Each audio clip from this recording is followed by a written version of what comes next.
നമ്മുടെ നാട്ടിൽ പെൺകുട്ടികൾക്കും യുവതികൾക്കും നേരെയുള്ള അതിക്രമങ്ങൾ അനുദിനം വർദ്ധിക്കുകയാണ്. നമ്മുടെ നിയമ സംവിധാനങ്ങൾ നോക്കുകുത്തിയാകുമ്പോൾ സ്വയം സുരക്ഷയാണ് ആകെയുള്ള പോംവഴി. അതുകൊണ്ട് തന്നെ കുട്ടിക്കാലം മുതലേ പല മാതാപിതാക്കളും പെൺകുട്ടികളെ കരാട്ടെ പോലെയുള്ള അഭ്യാസമുറകൾ പഠിപ്പിക്കുന്നുണ്ട്. ലൈംഗിക അതിക്രമം ഉണ്ടായാൽ എങ്ങനെ ചെറുക്കണമെന്ന് കുട്ടികളെ പരിശീലിപ്പിക്കുകയാണ് ലക്ഷ്യം. മലപ്പുറം എടവണ്ണപ്പാറയിലെ +1 വിദ്യാർത്ഥിനിയെയും അവളുടെ മാതാപിതാക്കൾ കരാട്ടെ പരിശീലിപ്പിക്കാൻ വിട്ടത് സ്വയം പ്രതിരോധത്തിന് വേണ്ടിയാണ്. പക്ഷെ അവിടെ കരാട്ടെ പരിശീലകന്റെ ഭാഗത്തു നിന്നായിരുന്നു 17-കാരിക്ക് നേരെ ദുരനുഭവം. അതോടെ മാനസികമായി തകർന്ന ആ പെൺകുട്ടിയെ മരിച്ച നിലയിൽ കണ്ടെത്തിയ വാർത്തയാണ് പിന്നീട് പുറത്തു വന്നത്. എന്താണ് അവൾക്ക് സംഭവിച്ചത്? വിശദമായി പരിശോധിക്കുകയാണ് പോലീസ് പട്രോൾ. സ്വാഗതം.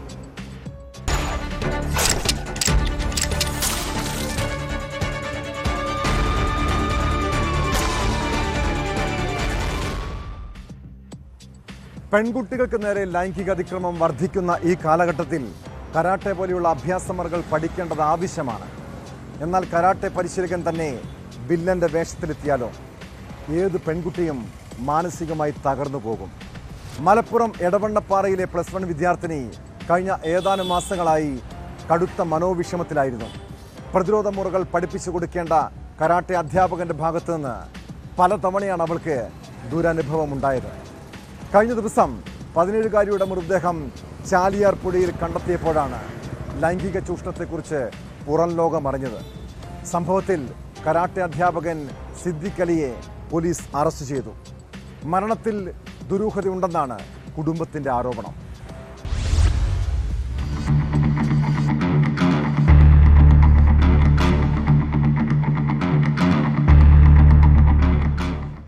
കാരിയുടെ മരണത്തിന് പിന്നിൽ കരാട്ടെ അധ്യാപകന്റെ പീഡനമാണെന്ന ആക്ഷേപം ഉന്നയിച്ച് കുടുംബം പോലീസിന് പരാതി നൽകിയിരുന്നു. തുടർന്നാണ് സിദ്ദിഖ് അലിയെ പോക്സോ നിയമപ്രകാരം കേസെടുത്ത് അറസ്റ്റ് ചെയ്തത്. കഴിഞ്ഞ വർഷം സെപ്റ്റംബറിൽ സിദ്ദിഖ് അലി പെൺകുട്ടിയെ ശാരീരികമായി പീഡിപ്പിച്ചുവെന്നാണ് പരാതി. കരാട്ടെ പഠിക്കാൻ വരുന്ന പെൺകുട്ടികളെ പീഡിപ്പിച്ചതിന് സിദ്ദിഖിനെതിരെ മുൻപും കേസെടുത്തിട്ടുണ്ട്. 2020-ലായിരുന്നു അത്. ഈ പോക്സോ കേസിൽ പിന്നീട് കോടതി ഇയാളെ കുറ്റവിമുക്തനാക്കി. പഠിക്കാൻ വരുന്ന പെൺകുട്ടികളെ സിദ്ദിഖ് ശാരീരികമായി ഉപദ്രവിക്കുന്നത് പതിവായിരുന്നുവെന്നാണ് ആരോപണം. ദേഹത്ത് തൊടുന്നതും മറ്റു തരത്തിൽ ദുരുപയോഗം ചെയ്യുന്നതും പഠനത്തിന്റെ ഭാഗമാണെന്നും ഇയാൾ കുട്ടികളെ തെറ്റിദ്ധരിപ്പിച്ചിരുന്നുവെന്നും മരിച്ച കുട്ടിയുടെ കുടുംബം ആരോപിക്കുന്നുണ്ട്. ഈ സാഹചര്യത്തിൽ അധ്യാപകനെതിരെ കൂടുതൽ പേർ പരാതിയുമായി വരാനും സാധ്യതയുണ്ട്. സാർ അവരെ അത്രയധികം ഇൻഫ്ലുവൻസ് ചെയ്ത് അവിടെയുള്ള ഓരോ കുട്ടികളും ഇതിന് ബലിയാടാവുകയായിരുന്നു. സാറിന്റെ തൃപ്തിക്ക് വേണ്ടിയിട്ട് അവർ എന്തും ചെയ്യാൻ നിന്നു കൊടുക്കുന്ന ഒരു മട്ടിലായിരുന്നു. പക്ഷേ ഈ പറയുന്ന എൻ്റെ അനിയത്തി ഇതിനോട് വളരെയധികം വിയോജിപ്പ് മുൻപേ തന്നെ കാണിച്ചിട്ടുണ്ടായിരുന്നു എന്ന് പിന്നീട് എനിക്ക് അറിയാൻ പറ്റി. അവൾ അവളുടെ സീനിയേഴ്സിനോടും എന്നോട് സൂചിപ്പിച്ചിട്ടുണ്ടായിരുന്നു. പക്ഷെ ഇത്രയോളം ഗ്രാവിറ്റിയിൽ കാര്യങ്ങൾ നടക്കുന്നുണ്ട് എന്നുള്ള കാര്യം ഞാനും അറിഞ്ഞില്ല എന്നുള്ളതാണ്. മരണത്തിലും ദുരൂഹതയുണ്ടെന്നാണ് കുടുംബത്തിന്റെ പരാതി. പെൺകുട്ടി ആത്മഹത്യ ചെയ്യില്ല എന്നും മൃതദേഹത്തിൽ മേൽവസ്ത്രമില്ലാത്തത് ദുരൂഹമാണെന്നും അവർ പറയുന്നു. ചാലിയാറിൽ മുങ്ങൽ വിദഗ്ധർ നടത്തിയ പരിശോധനയിൽ മേൽവസ്ത്രം കണ്ടെത്തിയിട്ടുണ്ട്. പെൺകുട്ടിയെ കാണാതായ സമയത്ത് ചാലിയാറിന്റെ തീരത്ത് ആരെങ്കിലും ഉണ്ടായിരുന്നോ എന്നടക്കം പോലീസ് പരിശോധിക്കുന്നുണ്ട്. തിങ്കളാഴ്ച വൈകിട്ട് 6 മണിയോടെയാണ് പെൺകുട്ടിയെ കാണാതായത്. മൃതദേഹം കണ്ടെത്തിയത് രാത്രി 8 മണിയോടെയും. കരാട്ടെ അധ്യാപകനെതിരെ പോക്സോ കേസ് നൽകാനിരിക്കെയാണ് പെൺകുട്ടിയെ ദുരൂഹ സാഹചര്യത്തിൽ ചാലിയാറിൽ മുങ്ങി മരിച്ച നിലയിൽ കണ്ടെത്തിയത്. വാഴക്കാട് പോലീസാണ് കേസ് അന്വേഷിക്കുന്നത്.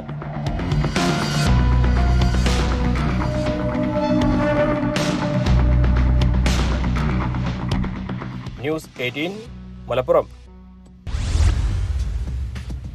നമ്മുടെ മക്കളെ എങ്ങനെ വിശ്വസിച്ച് പാട്ടും ഡാൻസും കരാട്ടയും ഒക്കെ പരിശീലിപ്പിക്കാൻ വിടും? ചില അധ്യാപകരും പരിശീലകരും പല സ്ഥലങ്ങളിലും വെട്ടക്കാരനെ പോലെ ഒളിഞ്ഞിരിക്കുന്നുണ്ട്. മലപ്പുറത്ത് 6 വർഷം മുൻപ് 8 വയസ്സുകാരനെ ലൈംഗികമായി പീഡിപ്പിച്ചത് മാപ്പിളപ്പാട്ട് പരിശീലകനായ മദ്രസ അധ്യാപകനാണ്.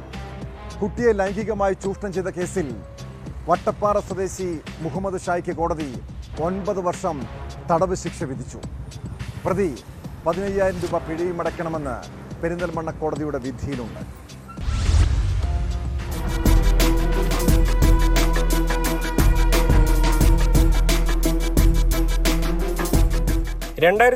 ലായിരുന്നു സംഭവം.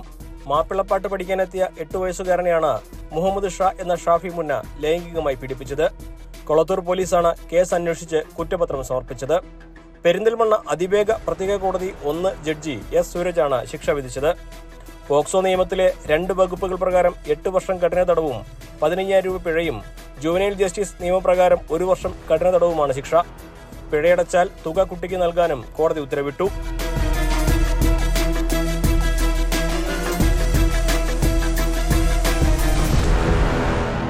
ന്യൂസ് 18 മലപ്പുറം. വീട്ടിൽ സ്ഥിരമായി എത്തുന്ന അയൽവാസികളെ പൊതുവെ നമ്മളെല്ലാം കണ്ണടച്ച് വിശ്വസിക്കാറുണ്ട്. ചിലർക്ക് വീട്ടിൽ അമിതമായ സ്വാതന്ത്ര്യവും കൊടുക്കും. അവർ കുട്ടികളുടെ അടുത്ത് വഴിവിട്ട് ഇടപെടുന്നത് ചിലപ്പോൾ നമ്മൾ ശ്രദ്ധിക്കാറുമില്ല. ഇങ്ങനെ ഇടുക്കി മൂന്നാറിൽ ഭിന്നശേഷിക്കാരിയായ 13-കാരിയെ പീഡിപ്പിച്ചത് അയൽവാസിയായ യുവാവാണ്. മുത്തശ്ശിക്കൊപ്പം താമസിച്ചിരുന്ന പെൺകുട്ടിയെ വീട്ടിൽ നിന്നും കൂട്ടിക്കൊണ്ടുപോയി ഒഴിഞ്ഞ സ്ഥലത്തെത്തിച്ച് പീഡിപ്പിക്കുകയായിരുന്നു. കേസിൽ മാങ്കുളം സ്വദേശി സണ്ണിയെ മൂന്നാർ പോലീസ് അറസ്റ്റ് ചെയ്തു.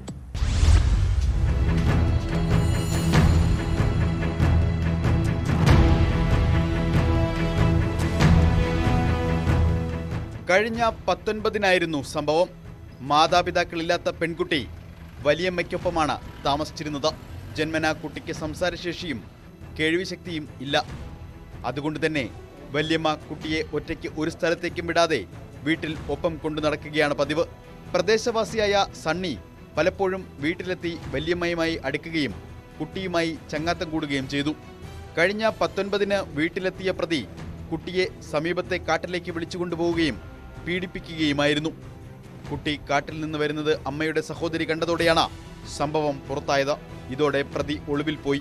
തുടർന്ന് നടത്തിയ അന്വേഷണത്തിലാണ് സണ്ണിയെ മൂന്നാർ CI രാജൻ K അരമയുടെ നേതൃത്വത്തിൽ പിടികൂടിയത്. കോടതിയിൽ ഹാജരാക്കിയ പ്രതിയെ റിമാൻഡ് ചെയ്തു.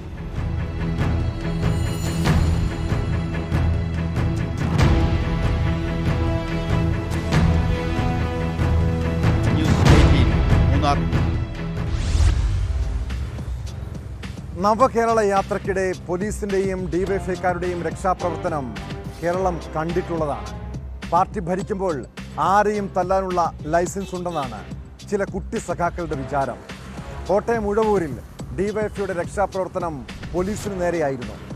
ഉഴവൂരിൽ വിദ്യാർത്ഥി സംഘർഷം നിയന്ത്രിക്കാനെത്തിയ കുറവലിങ്ങാട് സ്റ്റേഷനിലെ SI KV സന്തോഷിനെയും സംഘത്തെയും ഡിവൈഎഫ്ഐ പ്രവർത്തകർ വളഞ്ഞിട്ട് മർദ്ദിച്ചു. സംഘർഷത്തിനിടെ SIയുടെ കർണപുടത്തിന് തകരാറുണ്ടായി. സംഭവത്തിൽ ഡിവൈഎഫ്ഐ പ്രവർത്തകരായ 3 പേരെ പോലീസ് അറസ്റ്റ് ചെയ്തു. മർദ്ദനത്തിന്റെ ദൃശ്യങ്ങളും പുറത്തു വന്നിട്ടുണ്ട്.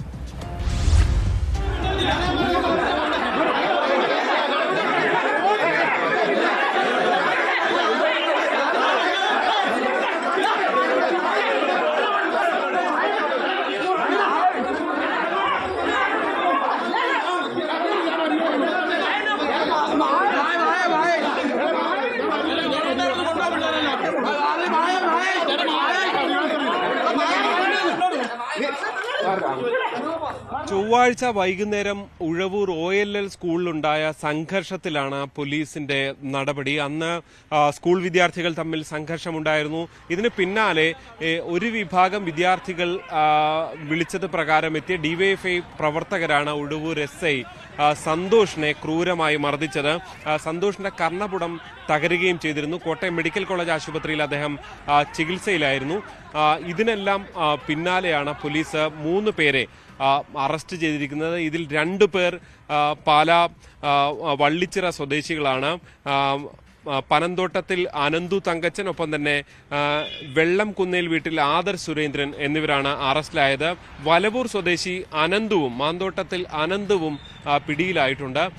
ഈ കേസിൽ പോലീസ് പറയുന്നത് ഇങ്ങനെയാണ്: ഈ ഇരുവിഭാഗങ്ങൾ തമ്മിൽ സംഘർഷമുണ്ടാകുന്നു. അതിനുശേഷം ഈ ഒരു വിഭാഗം വിദ്യാർത്ഥികൾ ഈ ഡിവൈഎഫ്ഐ പ്രവർത്തകരെ വിളിക്കുന്നു. അങ്ങനെ എത്തിയാണ് അവരാണ് മറുവിഭാഗത്തെ ആക്രമിച്ചത്. ഇതിനിടെ നാട്ടുകാർ, അവിടെ ഉണ്ടായിരുന്ന ഓട്ടോ തൊഴിലാളികളെല്ലാം സംഘർഷം തടയാൻ ശ്രമിച്ചെങ്കിലും അവർക്കും പരിക്കേറ്റിരുന്നു. എന്തായാലും ഇതിന്റെ ദൃശ്യങ്ങളടക്കം പുറത്തു വന്നിരുന്നു. SI നിലത്ത് കിടക്കുന്ന അടക്കമുള്ള ദൃശ്യങ്ങൾ പുറത്തു വന്നിരുന്നു. ഇതിനെ തുടർന്നാണ് ജില്ലാ പോലീസ് മേധാവി വളരെ വേഗത്തിലുള്ള അന്വേഷണത്തിന് നിർദ്ദേശം നൽകിയത്. എന്തായാലും കൂടുതൽ അറസ്റ്റുകൾ ഉണ്ടാകും. മറ്റു പലർക്കും, നാട്ടുകാർക്കുൾപ്പെടെ പരിക്ക് പറ്റുന്ന സംഭവം ഉണ്ടായിട്ടുണ്ട്. എന്തായാലും സ്കൂളിനുള്ളിൽ വിദ്യാർത്ഥികൾ തമ്മിലുണ്ടായ ഒരു സംഘർഷമാണ് ഇങ്ങനെ വലിയൊരു പോലീസ് ഉദ്യോഗസ്ഥർക്ക് പോലും അക്രമം നേരിടേണ്ടി വന്ന സ്ഥിതി ഉണ്ടായത്.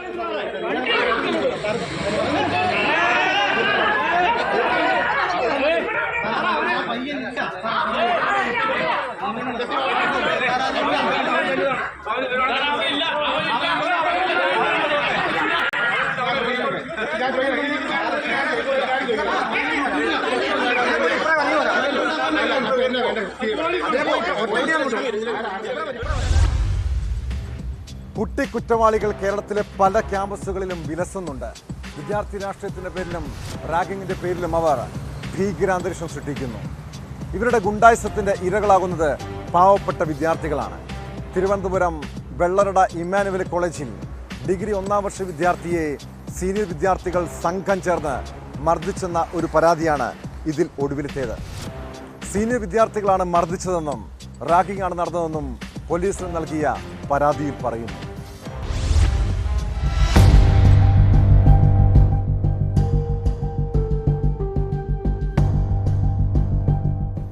നെയ്യാറ്റിൻകര സ്വദേശിയായ മനു എസ് കുമാറിനാണ് മർദ്ദനമേറ്റത്. ഇമ്മാനുവൽ കോളേജിലെ തന്നെ ബികോം 3ാം വർഷ വിദ്യാർത്ഥികളാണ് മർദ്ദിച്ചതെന്ന് മനു ആര്യങ്കോട് പോലീസിന് നൽകിയ പരാതിയിൽ പറയുന്നു. പ്രകോപനമില്ലാതെയാണ് മർദ്ദിച്ചതെന്നും റാഗിംഗ് ആണെന്നുമാണ് ആരോപണം. 20ഓളം പേർ ചേർന്ന് മർദ്ദിച്ചു. കാലുകൾ കൂട്ടിപ്പിടിച്ചതിനാൽ ഓടി രക്ഷപ്പെടാൻ സാധിച്ചില്ല. തല ഭിത്തിയിലിടിച്ചു. കണ്ണിൽ വിരലുകൊണ്ട് കുത്തി. തലമുടി പിഴുതെടുത്തു. കരഞ്ഞു കാലു പിടിച്ചപ്പോൾ മുതുകിലിടിച്ചതായും പരാതിയിലുണ്ട്. വിദ്യാർത്ഥി ഇപ്പോൾ നെയ്യാറ്റിൻകര ജനറൽ ആശുപത്രിയിൽ ചികിത്സയിലാണ്. കോളേജ് അധികൃതർക്കും ഇയാൾ പരാതി നൽകിയിട്ടുണ്ട്.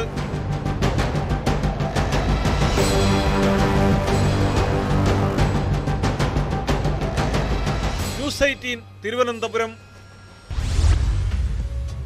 പാലക്കാട് പട്ടാമ്പി കൊപ്പത്ത് ദേശോത്സവത്തിനിടെ തല്ലുമാല പതിവ് കാഴ്ചയാണ്. ദേശക്കാർ തമ്മിൽ പരസ്പരം കരുത്തു കാട്ടുന്ന വേദിയായി കൂടി ഇത്തരം ഉത്സവങ്ങൾ മാറാറുണ്ട്. കഴിഞ്ഞ രാത്രി കൊപ്പം ദേശോത്സവത്തിനുണ്ടായ വാക്കേറ്റം കൂട്ടത്തല്ലിലാണ് കലാശിച്ചത്. സംഘർഷത്തിനിടെ നിരവധി പേർക്ക് പരിക്കേറ്റെങ്കിലും പോലീസ് കേസെടുത്തിട്ടില്ല. കൂട്ടത്തല്ലിന്റെ ദൃശ്യങ്ങളും പുറത്തു വന്നു.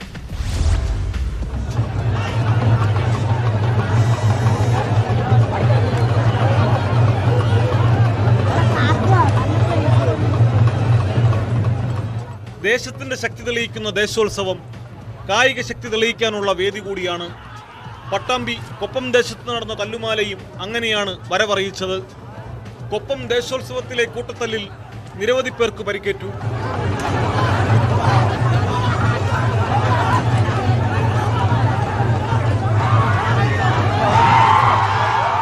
വള്ളുവനാട്ടിൽ കഴിഞ്ഞ 2 വർഷത്തോളമേ ആയിട്ടുള്ളൂ ദേശോത്സവങ്ങൾ നടക്കാൻ തുടങ്ങിയിട്ട്. കൂട്ടയടിയോടെയാവും ദേശോത്സവങ്ങൾക്ക് സമാപനം കുറിക്കുക. കൂട്ടത്തല്ലില്ലാത്ത ഉത്സവകാലങ്ങൾ ഇവിടെ അപൂർവമാണ്.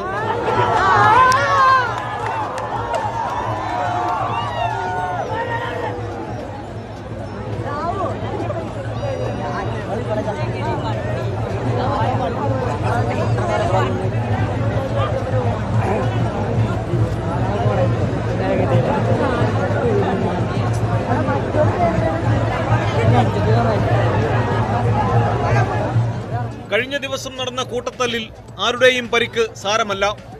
അതുകൊണ്ട് തന്നെ കേസെടുക്കേണ്ടതില്ലെന്ന നിലപാടിലാണ് പോലീസ്.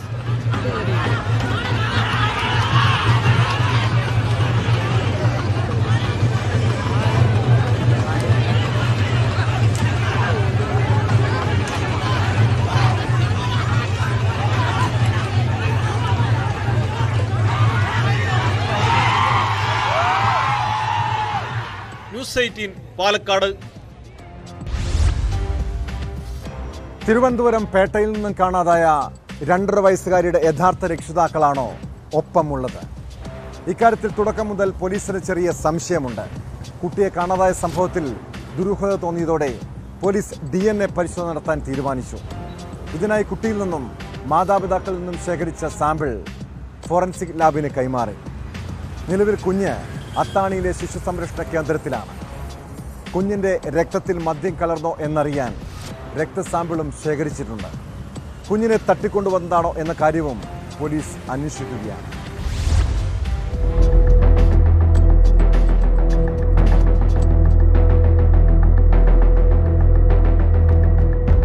രണ്ടര വയസ്സുകാരിയെ രക്ഷിതാക്കൾക്ക് വിട്ടുകൊടുക്കും മുൻപ് DNA പരിശോധന നടത്താനാണ് പോലീസിന്റെ തീരുമാനം. സ്വാഭാവികമായും നിയമപരമായി ശരിയായ ഒരു നടപടിയാണ്. മറ്റൊരു സംസ്ഥാനത്തിൽ നിന്ന് എത്തിയ കുടുംബമാണ്. ഇവർക്കൊപ്പം മറ്റ് സംഘങ്ങളുമുണ്ടായിരുന്നു. കുട്ടി തനിയെ പോയതാണോ കുട്ടിയെ തട്ടിക്കൊണ്ടു പോയതാണോ എന്നതിൽ ഇതുവരെ വ്യക്തത വന്നിട്ടില്ല. ഈ ഒരു സാഹചര്യത്തിൽ പരിശോധനാ നടപടികളുമായി മുന്നോട്ട് പോയി കുട്ടിയെ കൈമാറാനാണ് പോലീസിൻ്റെ തീരുമാനം. CWCയുടെ സംരക്ഷണയിലാണ് കുട്ടി ഇപ്പോൾ ഉള്ളത്. അതേസമയം കുട്ടി എങ്ങനെ ഈ കാനയിലെത്തി എന്നത് സംബന്ധിച്ചുള്ള കാര്യത്തിൽ ഒരു വ്യക്തതയും പോലീസിനില്ല. പോലീസ് അന്വേഷണം ഏറെക്കുറെ പ്രതിസന്ധിയിലായ ഘട്ടവുമാണ്. CCTV ദൃശ്യങ്ങളടക്കം നേരത്തെ തന്നെ പോലീസ് പരിശോധിച്ചിരുന്നു. പക്ഷേ കുട്ടിയെ ആരെങ്കിലും തട്ടിക്കൊണ്ടുപോകുന്നതുമായി ബന്ധപ്പെട്ട ദൃശ്യങ്ങളൊന്നും തന്നെ ലഭിച്ചിരുന്നില്ല. മറ്റൊന്ന്, പ്രദേശവാസികൾ ആരെങ്കിലും കുട്ടിയെ എടുത്തുകൊണ്ട് പോയതാണോ എന്നത് കേന്ദ്രീകരിച്ചുള്ള ഒരു പരിശോധനയും അന്വേഷണവുമായിരുന്നു. അക്കാര്യത്തിലും വ്യക്തതയില്ല. ആരെങ്കിലും കുട്ടിയെ വളർത്തുന്നതിന് വേണ്ടി കൊണ്ടുപോയതാണോ എന്ന തരത്തിലുള്ള ചോദ്യങ്ങൾ ഉയർന്നിരുന്നു. പക്ഷേ അവിടെയും പോലീസിന് കൃത്യമായ മറുപടി നൽകാൻ കഴിഞ്ഞില്ല. റെയിൽവേ ട്രാക്കിലെ മെറ്റലുകളിലൂടെ ഇഴഞ്ഞോ നടന്നോ ഈ കാടിനുള്ളിലൂടെ കാനയിൽ കുഞ്ഞ് ഇറങ്ങാനുള്ള സാധ്യത അത് പൂർണ്ണമായും തള്ളിക്കളയുകയാണ്. അല്ലെങ്കിൽ അങ്ങനെ ഒരു സാധ്യത ഉണ്ടെങ്കിൽ തന്നെ കുഞ്ഞിന് അവിടെ എത്താൻ കഴിയുമോ, പരിക്കേൽക്കാനുള്ള സാധ്യത, എന്തുകൊണ്ട് കുഞ്ഞിൻ്റെ ശരീരത്തിൽ ചതവോ പാടോ മുറിവോ ഉണ്ടായില്ല തുടങ്ങിയ ചോദ്യങ്ങൾ ഒരു വശത്ത് ഉയരുകയും ചെയ്യുന്നു. അതുകൊണ്ട് തന്നെ കുഞ്ഞിനെ ആരെങ്കിലും അവിടെ ഉപേക്ഷിച്ചതായിരിക്കും എന്ന തരത്തിലുള്ള നിഗമനങ്ങളും സംശയങ്ങളും ആണ് ഉയർന്നു വരുന്നത്. ഇക്കാര്യത്തിലൊക്കെയുമാണ് മറുപടി ലഭിക്കേണ്ടത്. മറ്റൊന്ന്, കുഞ്ഞിൻ്റെ ബന്ധുക്കൾ ഇവിടെ എത്തിയത്, അത് വിമാനത്തിൽ 4 ബന്ധുക്കൾ ഈ സംഭവം അറിഞ്ഞതിന് ശേഷം തിരുവനന്തപുരത്തേക്ക് എത്തിയത് എന്നത് സംബന്ധിച്ച് ഇവരുടെ സാമ്പത്തിക സ്ഥിതി സംബന്ധിച്ചുള്ള കാര്യങ്ങളും പോലീസ് പരിശോധിക്കുന്നുണ്ട്. മറ്റ് ഏതെങ്കിലും സംഘങ്ങൾ കുട്ടിയെ തട്ടിക്കൊണ്ടു പോകാനുള്ള ശ്രമം നടത്തിയതാണോ, ഇവരുമായി ബന്ധമുള്ള ഏതെങ്കിലും ആളുകൾ ഈ ഒരു കുറ്റകൃത്യത്തിന് പിന്നിൽ ഉണ്ടോ എന്നത് സംബന്ധിച്ചുള്ള പരിശോധനകളും പോലീസ് നടത്തുന്നുണ്ട്.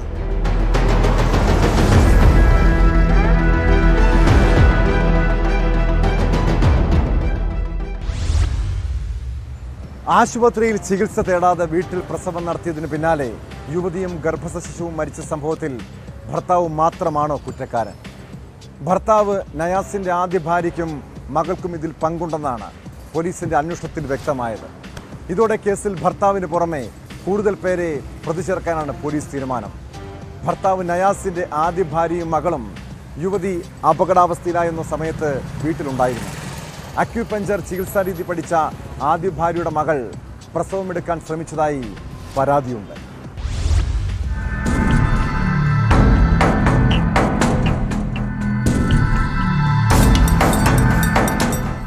ഭർത്താവ് നയാസിനു പുറമെ കൂടുതൽ പേരെ പ്രതിയേർക്കേണ്ടതുണ്ടോ എന്ന കാര്യമാണ് പോലീസ് പരിശോധിക്കുന്നത്. ശസ്ത്രക്രിയയിലൂടെയാണ് 3 കുട്ടികൾക്ക് നേരത്തെ ജന്മം നൽകിയത്.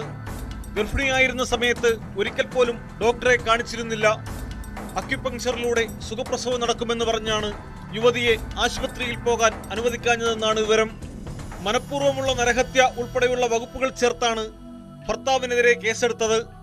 നേരത്തെ ആരോഗ്യപ്രവർത്തകർ നേമം പഴയകാരയ്ക്ക മണ്ഡപത്തിന് സമീപത്തെ വീട്ടിലെത്തി യുവതിയെ ആശുപത്രിയിലേക്ക് മാറ്റാൻ നിർദ്ദേശിച്ചെങ്കിലും എന്തു ചെയ്യണമെന്ന് തനിക്ക് നന്നായി അറിയാമെന്ന് പറഞ്ഞ് തർക്കിക്കുകയാണ് ഭർത്താവായ പൂന്തുറ സ്വദേശി നയാസ് ചെയ്തത്. ഭാര്യ പാലക്കാട് സ്വദേശി ഷമീറയ്ക്ക് ആശുപത്രിയിലെ ചികിത്സയോട് താല്പര്യമുണ്ടായിരുന്നു. അയൽവാസികളുമായി കുടുംബം സഹകരിച്ചിരുന്നില്ല. ഷമീറയുടെയും നയാസിന്റെയും 2ാം വിവാഹമായിരുന്നു ഇത്. നയാസിന്റെ പൂന്തുറയിലുള്ള ആദ്യ ഭാര്യയും 2 മക്കളും ഷമീറയുടെ ആദ്യ വിവാഹത്തിലുള്ള മലപ്പുറത്ത് പഠിക്കുന്ന മകനും നേമത്തെ വീട്ടിലുണ്ടായിരുന്നു. രക്തസ്രാവത്തെ തുടർന്ന് ആശുപത്രിയിൽ എത്തിച്ചെങ്കിലും ഷമീറയും കുഞ്ഞും മരിച്ചു. ബെഞ്ഞാറമൂട് സ്വദേശിയായ വ്യക്തിയും യുവതിക്ക് അക്യുപങ്ക്ചർ ചികിത്സ നൽകിയിരുന്നു. ഇയാളെ പ്രതിയേർക്കുന്ന കാര്യവും പോലീസ് പരിഗണിക്കുന്നു. യുവതിയുടെ ആരോഗ്യസ്ഥിതിയെക്കുറിച്ച് നേരത്തെ മുന്നറിയിപ്പ് നൽകിയിട്ടും പോലീസ് നടപടിയെടുത്തില്ലെന്ന ആരോപണം നാട്ടുകാർ ഉന്നയിച്ചിരുന്നു. 3ഉം 1ഉം വയസ്സുള്ള കുട്ടികളുമായാണ് ഷമീറയും ഭർത്താവും താമസിച്ചിരുന്നത്. 8 മാസങ്ങൾക്ക് മുൻപാണ് വീട് വാടകയ്ക്കെടുത്തത്. ഗർഭിണിയായിരുന്ന ഷമീറയെ ആധുനിക ചികിത്സകൾക്ക് വിധേയയാക്കാതെ വീട്ടിൽ തന്നെ പ്രസവം നടത്തുന്നതിനായി ഭർത്താവ് നിർബന്ധിച്ചതായി സ്പെഷ്യൽ ബ്രാഞ്ചിന്റെ റിപ്പോർട്ടിൽ വ്യക്തമാക്കിയിരുന്നു.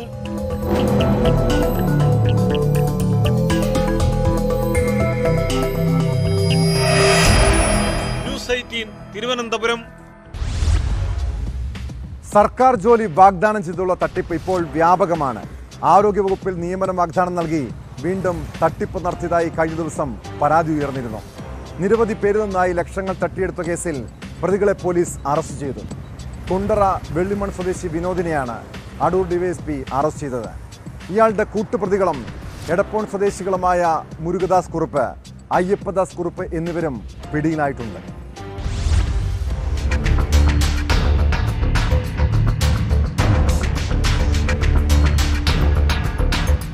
അടൂർ സ്വദേശിയായ യുവതിക്കാണ് ആരോഗ്യവകുപ്പിന്റെ നിയമനം വാഗ്ദാനം നൽകി കൊല്ലം കുണ്ടറ വെള്ളിമൺ സ്വദേശി വിനോദ് 9 ലക്ഷം രൂപ തട്ടിയെടുത്തത്. സമാനമായ രീതിയിൽ തട്ടിപ്പ് നടത്തി യുവതിയുടെ ബന്ധുവിൽ നിന്ന് 10 ലക്ഷം രൂപയും ഇയാൾ വാങ്ങി. വിനോദിന്റെ സുഹൃത്തുക്കളും പത്തനംതിട്ട ഇടപ്പോൺ സ്വദേശികളുമായ മുരുകദാസ്, സഹോദരൻ അയ്യപ്പദാസ് എന്നിവരാണ് മറ്റു പ്രതികൾ. യുവതിയിൽ നിന്നും പണം തട്ടിയെടുത്ത ശേഷം വ്യാജ നിയമന ഉത്തരവും നൽകിയിരുന്നു. നിയമന ഉത്തരവ് പിന്നീട് ഇയാൾ തിരിച്ചു വാങ്ങിയതോടെ സംശയം തോന്നിയ യുവതി പോലീസിൽ പരാതി നൽകി. അങ്ങനെയാണ് തട്ടിപ്പ് പുറത്തു വന്നത്. ആരോഗ്യവകുപ്പിൽ ജോലി നൽകാമെന്ന് വാഗ്ദാനം നൽകി കുണ്ടറ സ്വദേശിയായ ഒരാൾ 9 ലക്ഷത്തോളം രൂപ കൈപ്പറ്റി. അപ്പം അത് സ്ഥിര ജോലിയാണെന്നും മന്ത്രി അടക്കമുള്ളവർ അറിഞ്ഞാണെന്നൊക്കെ പറഞ്ഞ് ആ സ്ത്രീയെ പറ്റിച്ചിട്ടാണ് ഈ പൈസ കൈക്കലാക്കുന്നത്. അപ്പം എൻ്റെ വിശ്വാസതയ്ക്കായിട്ട് ഈ സ്ത്രീക്ക് ഒരു അപ്പോയിൻമെൻറ്റ് ലെറ്ററും തയ്യാറാക്കി കൊടുത്തു. ഹെൽത്ത് ഡിപ്പാർട്ട്മെൻറ്റിൻ്റെ ഒരു അപ്പോയിൻമെൻറ്റ് ലെറ്ററും തയ്യാറാക്കി കൊടുത്തു. ജോയിൻ ചെയ്യുന്നതിൻ്റെ 2 ദിവസം മുമ്പ് വിളിച്ചിട്ട് പറഞ്ഞ് ജോയിൻ ചെയ്യേണ്ട, മിനിസ്റ്ററൊക്കെ മാറിയോട് ചെറിയൊരു പ്രശ്നമുണ്ട്, പിന്നീട് ജോയിൻ ചെയ്താൽ മതി എന്ന് പറഞ്ഞാൽ അവരെ പറ്റിക്കുകയും ചെയ്തു. ആ ലെറ്റർ തിരിച്ചു വാങ്ങിച്ചു, ഒറിജിനൽ ലെറ്റർ തിരിച്ചു വാങ്ങിച്ചു. ഇതിനെ തുടർന്ന് നമുക്ക് അടൂർ പോലീസിൽ നമുക്ക് പരാതി കിട്ടി. പരാതിയുടെ ഭാഗത്ത് നമ്മൾ ആദ്യം ഒരു പ്രാഥമികാന്വേഷണം നടത്തിയതിൽ ഇത് പക്ക ചീറ്റിംഗ് കേസാണെന്ന് പറഞ്ഞ് നമ്മൾ SP അജിത് സാറിൻ്റെ ശ്രദ്ധയപ്പെടുത്തി. സാർ ഇത് പക്ക ചീറ്റിംഗ് കേസാണ്, ഇതായിട്ട് ഇമ്മീഡിയറ്റായിട്ട് FIR രജിസ്റ്റർ ചെയ്യാൻ പറഞ്ഞു. അതും പ്രകാരം ഈ കേസിലേക്ക് FIR രജിസ്റ്റർ ചെയ്തു. ആരോഗ്യവകുപ്പിലും മറ്റ് വിഭാഗങ്ങളിലുമായി 15ഓളം നിയമന തട്ടിപ്പുകളാണ് ഇവർ നടത്തിയിട്ടുള്ളത്. ജില്ലാ പോലീസ് മേധാവിയുടെ നിർദ്ദേശത്തെ തുടർന്ന് അടൂർ പോലീസ് നടത്തിയ അന്വേഷണത്തിലാണ് പ്രതികൾ പിടിയിലായത്. സംഘം ലക്ഷങ്ങളുടെ തട്ടിപ്പ് നടത്തിയതായാണ് സൂചന. വരും ദിവസങ്ങളിൽ കൂടുതൽ പേർ പരാതിയുമായി പോലീസിനെ സമീപിച്ചേക്കും.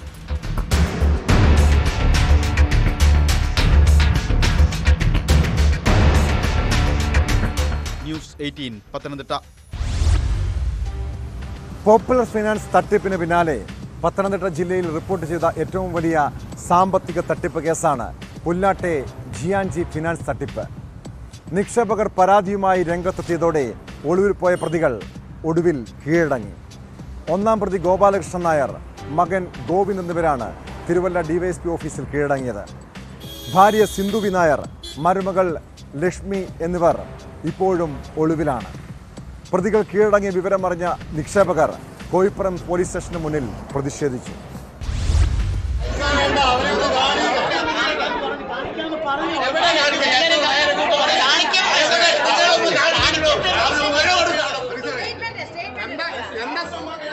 എന്താ സാറേ ഞാൻ ചോദിക്കുന്നത്?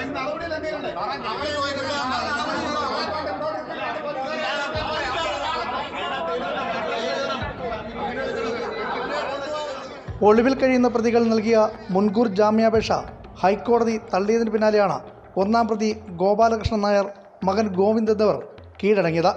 തിരുവല്ല DYSP ഓഫീസിലെത്തിയാണ് ഇരുവരും കീഴടങ്ങിയത്. ഗോപാലകൃഷ്ണൻ നായരുടെ ഭാര്യ സിന്ധു വി നായർ, മരുമകൾ ലക്ഷ്മി ലേഖാകുമാർ എന്നിവർ ഇപ്പോഴും ഒളിവിലാണ്.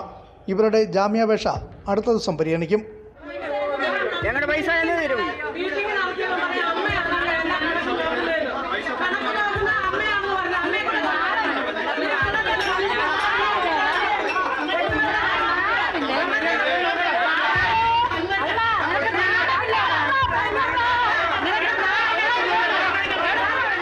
ഒരു കുടുംബത്തിലെ 4 പേർ പ്രതികളായ കേസിൽ 100 കോടിയിലധികം രൂപയുടെ തട്ടിപ്പ് നടന്നെന്നാണ് പോലീസിന്റെ നിഗമനം.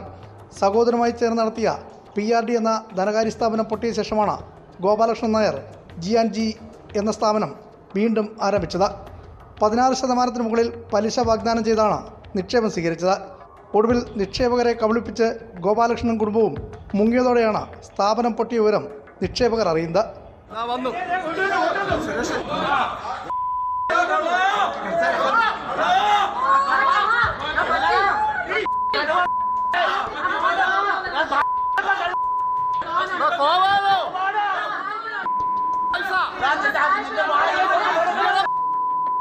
പ്രതികളുടെ സ്വത്തുകൾ കണ്ടുകെട്ടുന്നതുൾപ്പെടെയുള്ള വകുപ്പുകൾ ചുമത്തിയാണ് പോലീസ് കേസെടുത്തിട്ടുള്ളത്. മുങ്ങുന്നതിന് മാസങ്ങൾക്ക് മുമ്പ് വീടും സ്വത്തുവകകളും GNG ഉടമകൾ കേരളത്തിലെ വമ്പൻ ബിസിനസ് ഗ്രൂപ്പിന് വിറ്റിരുന്നു. ന്യൂസ് 18 പത്തനംതിട്ട. നാടിനെ നടുക്കിയ പ്രമാദമായ കേസായിരുന്നു കാസർകോട്ടെ റിയാസ് മൗലവിയുടെ കൊലപാതകം. 2017 മദ്രസയിലെ അധ്യാപകനായിരുന്ന കുടകു സ്വദേശി റിയാസ് മൗലവിയെ താമസ സ്ഥലത്ത് കഴുത്തറുത്ത് കൊല്ലപ്പെട്ട നിലയിൽ കണ്ടെത്തിയത്. സംഭവം നടന്ന് 6 വർഷത്തിന് ശേഷം കേസിൽ വിധി വരികയാണ്. കേസിന്റെ വിചാരണ നടപടികൾ പൂർത്തിയായതോടെ ജില്ലാ പ്രിൻസിപ്പൽ സെഷൻസ് കോടതി ഈ മാസം 29-ന് വിധി പറയും.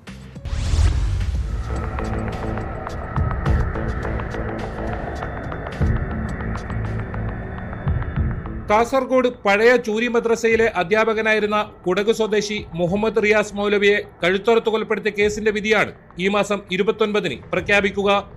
കേസിന്റെ വിചാരണ നടപടികൾ പൂർത്തിയായതോടെയാണ് ജില്ലാ പ്രിൻസിപ്പൽ സെഷൻസ് ജഡ്ജി തീയതി പ്രഖ്യാപിച്ചത്. കേരളം ഏറെ ചർച്ച ചെയ്ത കേസായതിനാൽ വിധി എന്താകുമെന്ന ആകാംക്ഷയിലാണ് ഏവരും. പ്രതികൾക്ക് പരമാവധി ശിക്ഷ വാങ്ങിക്കൊടുക്കാൻ സാധിക്കുമെന്ന വിശ്വാസത്തിലാണ് പ്രോസിക്യൂഷൻ.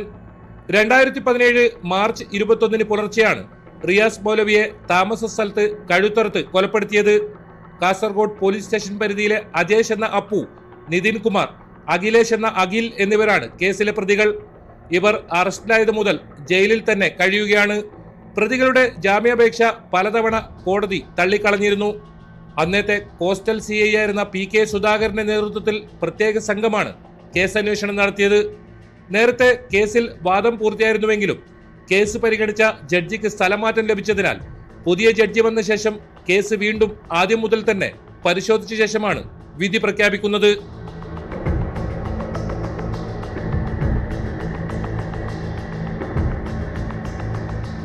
ന്യൂസ് 18 കാസർഗോഡ്.